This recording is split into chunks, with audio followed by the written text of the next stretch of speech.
Hello दोस्तों, कैसे हो सारे। Welcome to my YouTube channel Govind Batham official channel पे। यहाँ आपको देखने को मिलेंगी मोटिवेशनल स्टोरी और गजब की हिंदी कहानियाँ।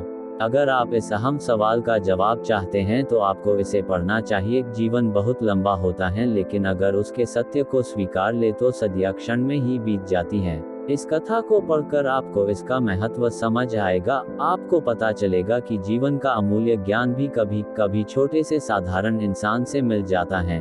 कभी कभी छोटी छोटी घटनाएं, मुलाकातें पूरे जीवन को बदल देती हैं, और अथाह ज्ञान होकर भी पता चलता है कि हमें तो कुछ पता ही नहीं था। ये सभी बातों का अर्थ इस कथा में पढ़े। सुखी जीवन का रहस्य।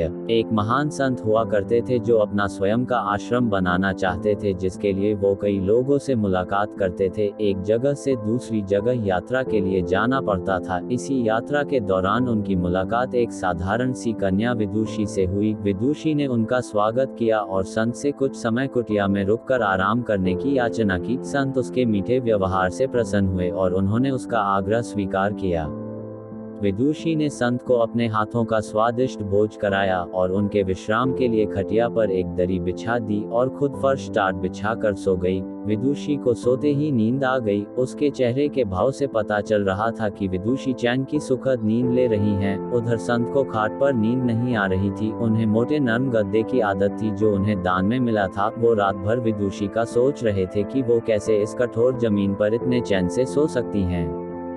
दूसरे दिन सवेरा होते ही संत ने विदुषी से पूछा कि तुम कैसे इस कठोर धरा पर इतने चैन से सो रही थी। तब उसने बड़ी सरलता से उत्तर दिया, हे गुरुदेव, मेरे लिए मेरी ये छोटी सी कुटिया एक महल के समान ही भव्य है। इसमें मेरे श्रम की महक है। अगर मुझे एक समय भी भोजन मिलता है तो मैं खुद को भाग्यशाली मानती हूँ। जब दिन भर के कार्यों के बाद मैं इस धरा पर सोती हूँ तो मुझे माँ की गोद का आत्मीय एहसास होता है।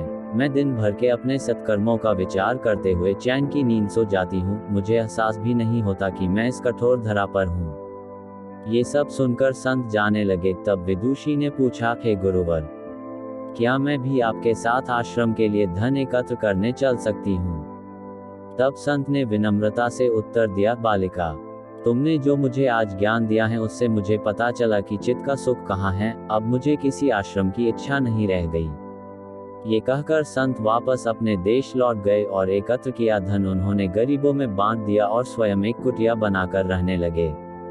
आत्मा शांति एवं संतोष ही सुखी जीवन का रहस्य है। जब तक इंसान को संतोष नहीं मिलता वो जीवन की मोह माया में फंसा ही रहता है, और जो इस मोह माया में फंसता है उसे कभी चैन नहीं मिलता। दोस्तों, आपको हमारी यह कहानी कैसी लगी हमें कमेंट करके जरूर बताएं। धन्यवाद।